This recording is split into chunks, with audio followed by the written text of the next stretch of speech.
Arts के ज्ञाता गौतम शाह, खुद गोल्डीलॉक रिसर्च के फाउंडर, जुड़ रहे हैं। Good morning Gautam.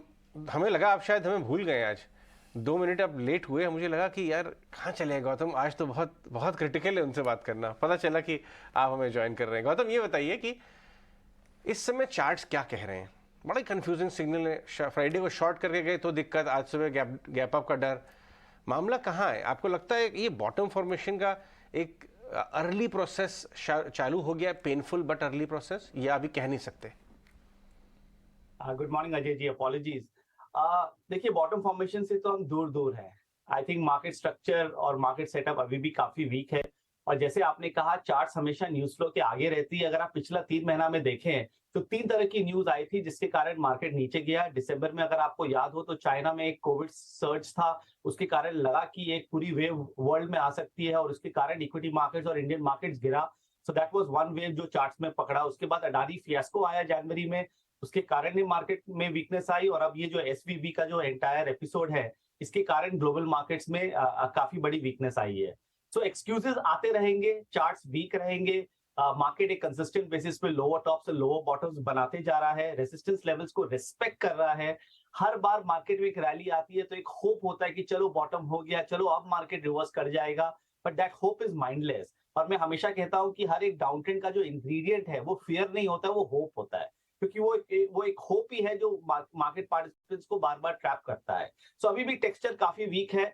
17,300 और 17,800 का एक रेंज है जिसमें हम पिछले 10-12 दिनों से टाइम स्पेंड कर रहे हैं। और मुझे लगता है कि वेरी सून 17,300 ब्रेक हो जाएगा। और अगर वो ब्रेक होता है तो अनदर 300 से 500 पॉइंट की वीकनेस आ सकती है। आज भी अगर आप देखें तो निफ्टी ऊपर है, बट अगर आप मिड कैप इंडेक्स को देखें, स्मॉल कैप इंडेक्स को देखें, तो काफी वीकनेस अक्रॉस द बोर्ड है। ब्रेथ अच्छा नहीं है। और ये जो ग्लोबल मार्केट्स में जो हुआ है, और ये जो पूरा जो एसवीबी का एपिसोड है, इसने यूएस मार्केट्स में ब्रेक डाउन करा दिया। क्योंकि यूएस मार्केट्स पिछले हफ्ते तक खड़ा था, बट ये जो जिस तरह का लेवल जो ब्रेक हुआ है डाउ में 2 दिन पहले, ये खराब लगता है। सो टेक्सचर खराब है।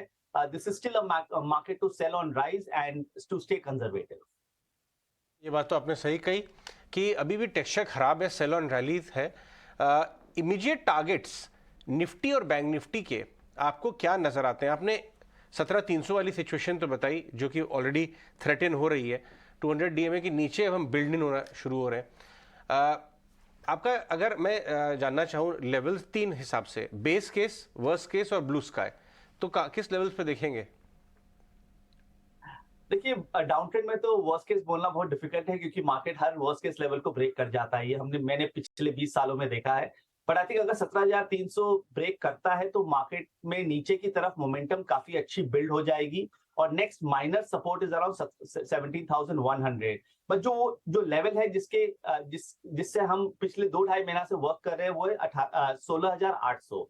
तो मुझे लगता है कि ग्रेजुअली ये मार्केट 16,800 तक जा सकता है। पर ये भी मेरा वर्स्ट केस नहीं है। अगर आप मेरा वर्स्ट केस माने तो वो तो 16,000 16,100 है।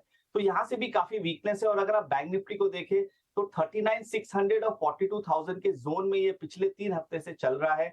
39,600 से हमने 3 बार रिबाउंड देखा। अगली बार अगर अटेम्प्ट होती है तो ये नंबर ब्रेक हो जाएगा। और अगर वो ब्रेक होता है तो बैंक निफ्टी 38,500 और 37,500 तक जा सकता है। तो बैंक निफ्टी और रिलायंस जो 2 बड़े पॉकेट्स है मार्केट के, वो उसके सबसे खराब चार्ट्स है। और वो मेरे हिसाब से पूरे प्रेशर देगा मार्केट को। और जो मैंने निफ्टी और बैंक निफ्टी के जो लेवल्स बताए हैं, वहां तक आ सकते हैं।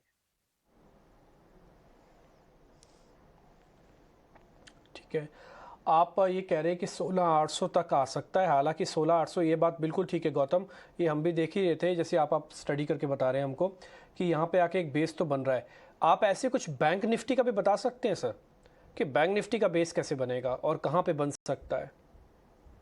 देखिए, बैंक निफ्टी में काफी लोग ये बिलीव करना चाह रहे हैं कि वो काफी गिर गया तो यहाँ से नहीं गिर सकता है। बट अगर आप इसको 2022 के कॉन्टेक्स्ट में देखें, जिस तरह की राइज थी, उस कॉन्टेक्स्ट में फॉल अभी तक ज्यादा नहीं रहा है।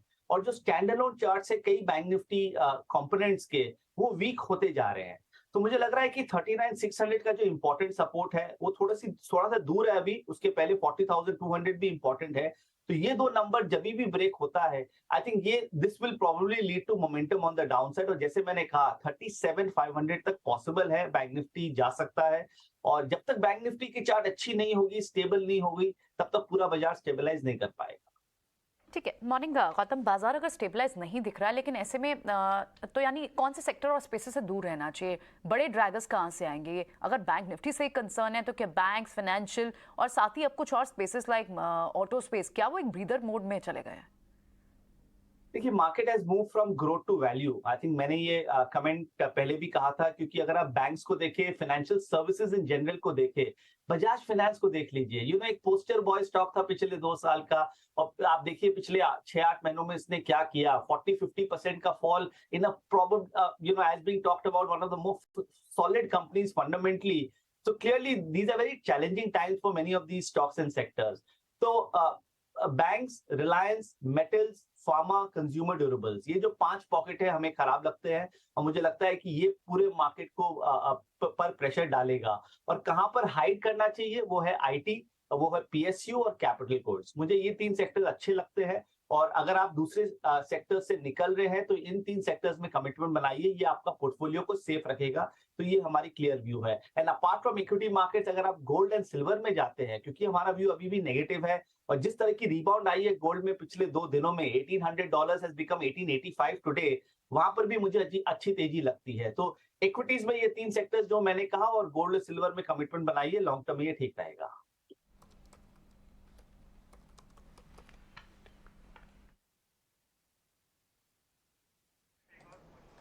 ओके, ठीक है गौतम, एक चीज़ आपसे और समझनी थी। जैसे भी आप कह भी रहे हैं कि मार्केट के अंदर थोड़ा हाइड करना है, कोई 1-2 स्टॉक्स ऐसे बता सकते हैं जहाँ पे थोड़ा बैलेंस कर लें, एक एग्रेसिव शेयर और एक थोड़ा हेजिंग के पॉइंट ऑफ व्यू से, यानी कि हाइडिंग वाला स्टॉक, अगर डेडिकेटेड स्टॉक्स आप बता पाएँ तो? देखिए, पीएसयू बास्केट हमें अच्छा लगता है, बिकॉज पीएसयू इंडेक्स ने I think new multi month high बनाया फ्राइडे को। सो काफी अच्छी रिलेटिव स्ट्रेंथ है, और वहां पर एनटीपीसी हमें अच्छा लगता है, हम लोगों ने रेकमेंड भी किया अपने सब्सक्राइबर्स को। और मुझे लगता है कि अगर आप मीडियम टर्म के हिसाब से देखें तो यहाँ इस स्टॉक में 20% की तेजी यहाँ से आ सकती है। तो एनटीपीसी, कोल इंडिया और पावर ग्रिड, इसमें पोजीशन बनाइए। आई थिंक मार्केट अगर वीक भी होता है तो ये सब स्टॉक्स खड़े रहेंगे, हो सकता है ज्यादा बढ़े नहीं, बट एटलीस्ट आपकी कैपिटल प्रोटेक्टेड रहेगी। और अगर आपको थोड़ा सा मोमेंटम बेस्ड स्टॉक्स चाहिए तो आई थिंक वो लार्ज कैप आईटी में जाइए। आई थिंक टीसीएस और इंफोसिस में अच्छी करेक्शन हो चुकी है पिछले 7-10 दिनों में, सब सपोर्ट लेवल्स पे आ गए हैं, वहां पर भी अच्छा टर्न अराउंड हमें लगता है। So IT, large cap IT and mid cap IT, momentum अगर आपको प्ले करना है तो इस सेक्टर में रहेगी। गौतम, मैं रिलायंस इंडस्ट्रीज के ऊपर खासतौर पे बात करना चाहूंगा। काफी ज्यादा वीकनेस के साइन दिखा रहा है। ये देखिए, आज भी नीचे 2300 के करीब आ गया है, 2800 से गिरता हुआ चला आ रहा है, और इतना बड़ा वेट है इसका इंडेक्स में कि जब तक ये नहीं चलेगा इंडेक्स के थमने की कोई चांस ही नहीं है। नीचे की तरफ क्या इसके डाउनसाइड ओपन हो गई है 2200 के लिए या इवन 2000 के नीचे के लिए? चार्ट्स काफी खराब है रिलायंस के लिए, और आई थिंक यही मेरी सबसे बड़ी कंसर्न है। इनफैक्ट हम पिछले 2-2.5 महीना से अपने सब्सक्राइबर्स को यही कह रहे हैं कि इतना बड़ा हैवीवेट स्टॉक जिसका वेटेज 11% है निफ्टी का, अगर वो अच्छे टाइम पे पार्टिसिपेट नहीं किया, पिछले साल हमने देखा कि वो हर बार 2600-2700 तक जाता था और वहां से हमेशा रिवर्स कर जाता था, तो बुरे टाइम में तो ये डेफिनेटली इम्पैक्ट होगा, और ये स्टॉक ओवर ओन्ड है। सो प्रॉब्लम्स काफी है, और आई थिंक एक बार ये 2300 का लेवल अगर ब्रेक होता है तो 150 से 200 पॉइंट की रुपए की फॉल आ सकती है। 2050 हमारा इवेंचुअल टारगेट है।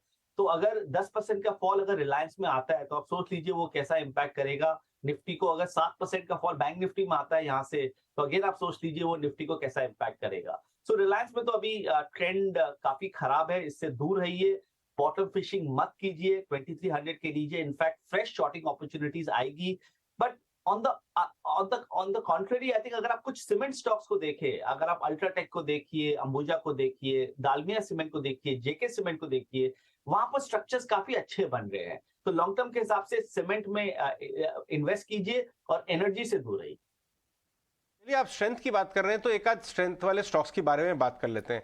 कैपिटल गुड्स, स्पेशली एलएनटी, खैर और भी हैं, अगर आपके रेडार पे कुछ और हो तो वो भी बताएं।